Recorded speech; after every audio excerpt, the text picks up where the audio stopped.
rebuttal, and I'll try to let you know, when you're getting to the point that you need to complete your initial argument, if you want to say rebuttal time. Our phrase this morning is Graham versus Graham.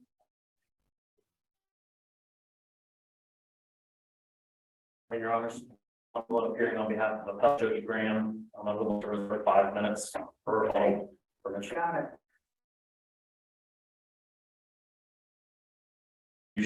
Of provision that was included in an amended final judgment of dissolution of marriage in this case. Specifically, the court included in its equitable distribution plan 2 payments that Ms. Graham received during the pendency of the litigation to the tune of $11,815.22 and also $30,000. It's undisputed, I think, that Ms. Graham did in fact receive She that got money. that. She did. And I think that it seems like your quarrel is the nature of that distribution. The quarrel actually isn't the nature. Well, I think with respect to the $11,000, there is some dispute about the nature of the distribution. The $30,000, I think it's less about the nature and more about the fact that it was dissipated prior to the trial in this case. The 11 was for a marital asset to call it like a van, whatever it was. Yes, sir. So if that's the case, the husband should have gotten half of that. Well, the husband should have gotten half of that. But she got it wrong. Yeah, but if it were distributed at that time, then maybe that's accurate. But the fact is, she received that money and then it was utilized for attorney's fees, litigation expenses during the pendency of the litigation. It no longer existed at the time of trial. I agree that there was just part of 30,000. I thought it was a stipulation that was going to be a partial distribution. Yeah. The stipulation actually was that it be received by her as equitable distribution without prejudice. So, I mean, I think that's. Now she wants to call it something else. No, I don't think that's accurate. I think that she received it because it was part of the marital estate, but it was utilized for her living expenses. But that's not what she. Well, it was her money at that point. It was her money, but there was not a similar deduction taken from the husband's side.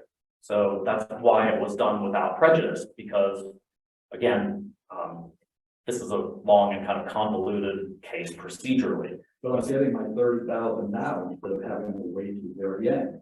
Right. Well, she was getting 30,000 then because Equitable partial distribution. yes, I mean So I'm having trouble understanding okay. how she said that should have been allocating some portion to the husband. Well, she received it because it was marital funds. Okay, she was at that time not someone who had access to any of the marital funds, and so utilized those funds to pay her living expenses. But not in the stipulation. It was called a partial distribution. It wasn't categorized as a payment from the husband for temporary support or the temporary fees. It was advanced what she would get for the distribution. It was an advance. I think that's accurate. It was also something that was agreed to without prejudice, which means we can come back and revisit its character, its existence, which I think is our big issue. I mean, Well, I don't know that with prejudice, it's clear actually what that means. well, I think without prejudice means that it's, It actually doesn't make a lot of sense in the context of this. Distribution. Without prejudice to do what? I think it's without prejudice to address what the nature and extent of that money Well, he was. was willing to take it as a distribution. She was willing to take it as a distribution because it was taken that way without prejudice. It was not. Okay, so what would the argument be? What is it if it wasn't equitable distribution? Her argument would be that it's, Interim equitable distribution, what is it? Well, it's simply access to marital funds, just the same way that the husband had continuing access to the remainder of the marital funds and utilized those for his own living expenses. Didn't take anything that was documented as a partial interim distribution, that is true, but he did utilize the marital funds to pay his own living and legal expenses throughout the pendency of the litigation. I come back to the notion of these stems.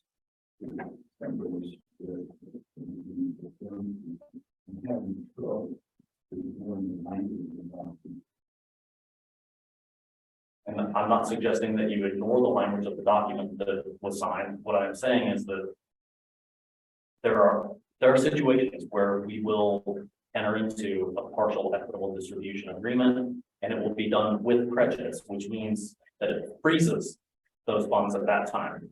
Here, we don't have that. We specifically included the term without prejudice, both in the stipulation and the heading, I guess, not the heading, but the intro, and also with respect to those $30,000. So the intention was certainly for that to be able to be revisited at a later date. Well, it doesn't say that. Well, it says without prejudice. I think. Yeah, but that's meaningless. It needs more context, without prejudice. And I mean, because you're saying without prejudice, and I'm like, well, to do what? Because I don't, I mean, those words alone for me don't convey much meaning. Okay. Without prejudice to come back and recharacterize this as support at the conclusion, or when, you know, when we do equitable district, without prejudice to do what later? Okay, I think that if anything, the transcript, I would hope clarifies that a little bit, because Mr. Graham, in his testimony, indicated that $30,000 was reached because Ms. Graham, at the time of the mediation, where we entered into that stipulation, was talking about a need for support. The transcript definitely clarifies any, I think, ambiguity that may exist in the language of that stipulation. And then we, again, at trial, put on testimony that that money was received and utilized for her own living expenses and litigation expenses. So I think without. But as a partial, if it is indeed a partial distribution, she could have used it for anything she wanted. Is that correct? Yes, I would imagine that's accurate. Could have bought it in car. She could have done that. She could have done that, and then if in fact there were a suggestion that that was somehow misconduct that would bring those funds back into the equitable distribution scheme, the other side would have put on evidence If about that. she buys a new car with that 30,000, you're saying that she could go back at the end of the day and say, "Oh, I really didn't mean it as a partial distribution. I meant it was an I don't think that's accurate. I think Tell so, me why. because if she had traded it for something else of value, that item of value would still have existed at the time of the trial. Okay. Okay, and so then it could have been included as equitable distribution in the chart. Okay, instead it was utilized for living expenses, litigation expenses. Okay, it seems pretty clear under the case law that utilization of marital funds for those items takes them outside of the equitable distribution scheme. And that's what we're suggesting in this case. So again, going on the assumption that this was done without prejudice and that was intended to mean it could be revisited at trial, we're in a situation where in order for it to be included, right, there needs to be some misconduct more than just use of the funds or dissipation of the funds. And that misconduct has to be both supported by competent and substantial evidence and reflected in findings on the face of the judgment itself. Let me ask you a question. I know I'm probably being a little dense about this without prejudice, but those are important words to you. I can tell through your arguments, so I want to try to understand you because so far I'm not.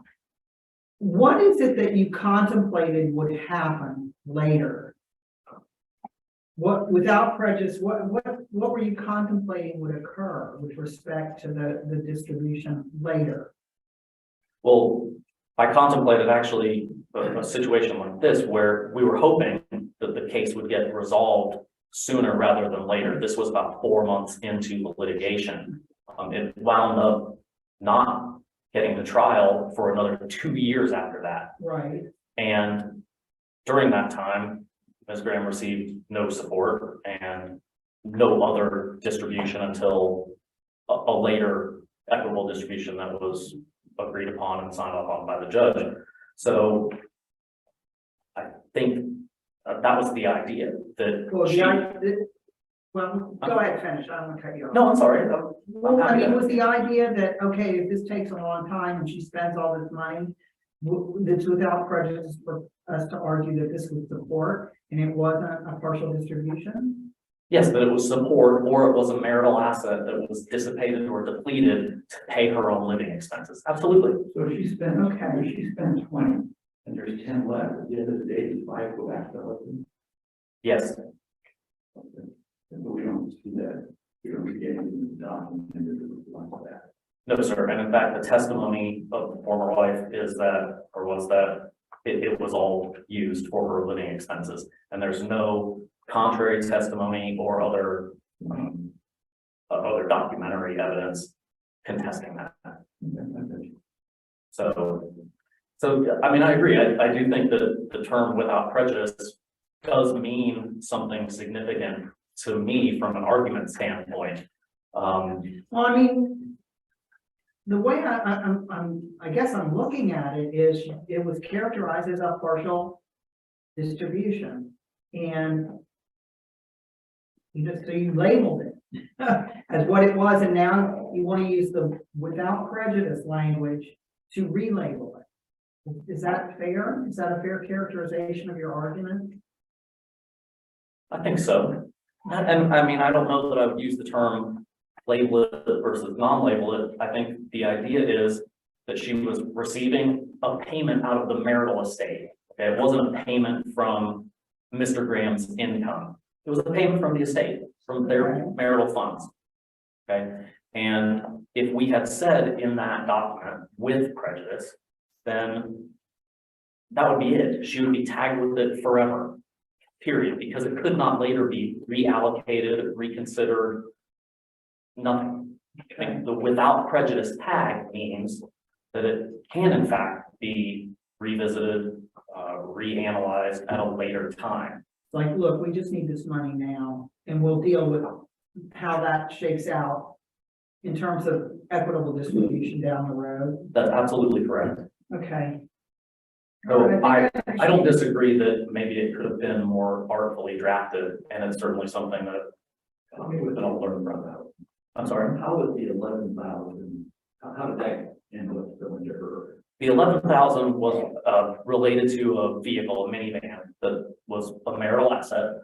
Ms. Graham drove that, was involved in a car accident, received checks. There were, I want to say, 3 checks that came in, totaling that $11,000. Those they just endorsed over to my office because she owed substantially more than that in fees at that point.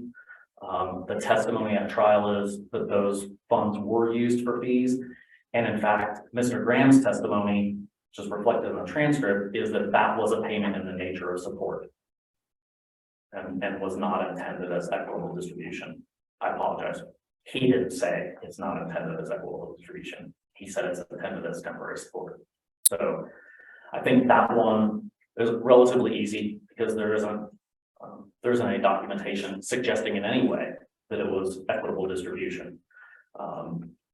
So I guess then ultimately the argument does turn on the import that the court affords to that term without prejudice. Again, I think it means that there's an option to come back and revisit that amount at a later date. I would also suggest that if it were an interim partial distribution as provided for under chapter 61, that there would have to be an order not just ratifying the stipulation, but an order satisfying the components that have to be there for the interim partial distribution to be ordered. That's pretty clearly missing in the order of approving the stipulation of the parties. So I don't have, again, I understand the confusion, or not confusion, but the quandary with respect to the language. So I apologize that it wasn't more artfully drafted. I was involved in the case at that time. It's, again, the learning experience. It's sort of like. Well, you know, you don't have to apologize. I just want to make sure I understand your argument. Understood. So in a nutshell, that's it. Your honors will see in my initial brief that I've also included some language with respect to, or some argument with respect to unequal equitable distribution. I don't really think that's a major component of this from a legal standpoint. I just wanted to head off and pass any potential tipsy coachman arguments, because, you know, even if we don't get there the right way, because it happens, and I do understand that that makes sense, but that unequal equitable distribution was not pled for, it was not proven, it's not included in any findings. Okay, all right. All right. And you're good. You've got your 5 minutes. All right. Thank you very much. All right. Good morning. And please the court, my name is Jeremiah Mulligan, attorney for the FLE. I'm with the Sparrow Baker Sullivan Plus Law Firm.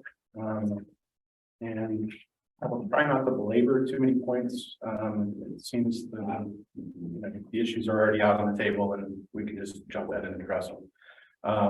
The starting point, I think, is the $30,000 payment. The court seems, very clear that this is an interim distribution. It says so in the stipulation. It is actually not the only interim distribution in this case. The parties in this case were separated in October of 2018. The dissolution was filed in December of 2018. In April of 2019, the mediation that distributed the $30,000 occurred. That was ratified at that time. I think while that was still pending, there was another motion outstanding for an additional equitable distribution, which was signed in August, or heard in August of 2019, signed in September of 2019, distributing almost $1 million in cash in three separate bank accounts. And so prior to the $11,000 ever being in existence, there was a nearly $1 million payment made to the appellant, which presumably should be able to handle all of the attorney's fees and anything else that was outstanding at the time. I bring that up because I think it's important in this context, because we're not here relitigating that partial distribution. Both parties received half of those funds, and in subsequent financial affidavits filed by the parties, they accurately reflected that these were now non-marital assets, as was this $30,000 payment, because it was an interim distribution as noted in the stipulation. Well, what did you make of the without prejudice language? It looks like it tracks 61075 sub 5 language. The statute references that these distributions can be made without prejudice, or should be made without prejudice. I think it's really meant that, it should go into the equitable distribution plan later, and that you're not going to just give this person this money so that they can have it and forever walk away. Rather, you're giving it to them, and it's going to be credited and allocated appropriately, as it was in this case. I think that's the meaning of it, because again, there is a mechanism for temporary support, and if that's what we were, if that was what was being attempted to be accomplished in this case, then that's what they should have said. It's not as if this is, they were trying to craft some, some tool that didn't exist. A tool existed. The tool existed very clearly for temporary support, both for, paying your bills as well as paying your attorney. That's that's customary in marital law in Florida. That's not what this is. That's not the language that was used. And, you know, again, it was done through mediation. There were attorneys present, there were mediators present, there were, you know, the current counsel was there. They chose this language and they chose it appropriately. And it was what they agreed to and what they stipulated to. When the court ratified it, the court, you know, decided this was a distribution. And that was what was appropriate. Just to your point, you know, when you're talking about a car, you know, if there was a vehicle that was purchased out of that $30,000, I wouldn't expect to see it on the, you know, in the marital asset category on the financial affidavit after that. It wouldn't be, you know, just as the $1 million in UBS account distribution wasn't listed as marital asset after this, because it was a distribution. It was categorized as one and treated appropriately in the equitable distribution plan. So again, I don't want to completely belabor that point. I had other arguments on it, but I think that, Well, help me out. Given the size of the Maryland state, I hate to spend a whole lot of time on 11,000. Yeah. But it's first, it is a marital asset. yes, The 11,000, when insurance proceeds come in, are marital assets. She gets the full 11. We don't have anything that characterizes it as anything other than marital asset. that's right. And That's correct. And, you know, sort of somehow it falls out, not paid to her as a distribution. I mean, it was given to her. I mean, the checks were given to her directly in the court. You know, we're here on an abuse of discretion standard, right? The court in this case, I brought up the fact that it started in 2018 for a reason. The court in this case heard from these parties for several years. There were contempt motions, there were discovery motions, there were all sorts of other things that were going on. I do take issue with the idea that this was a dissipated asset in the end.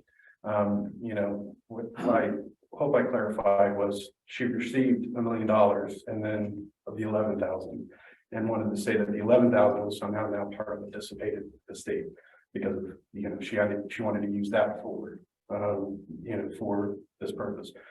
A careful reading of the record doesn't support her position. It doesn't support the position that this was a dissipated asset.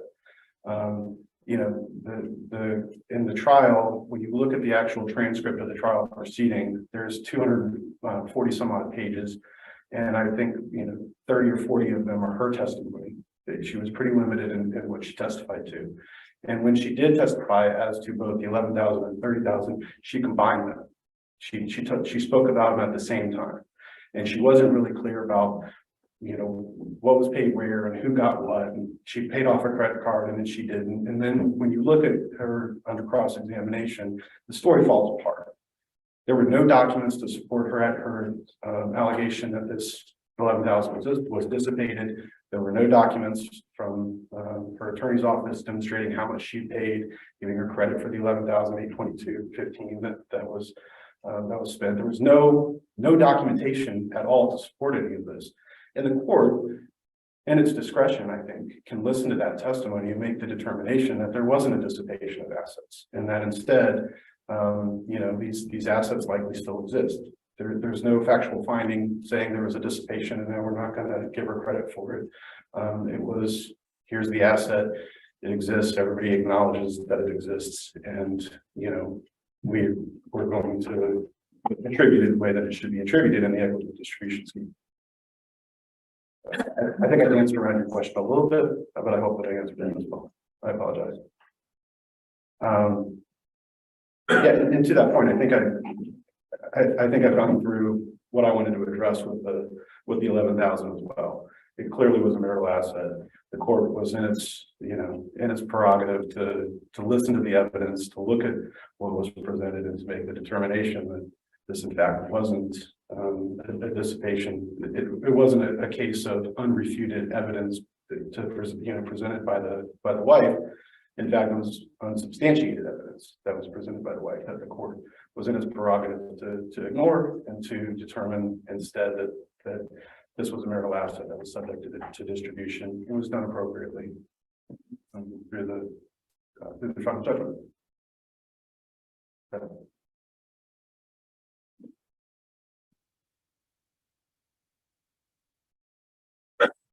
With that, I'll just ask the court to affirm the trial court's decision. Thank you very much. Thank you.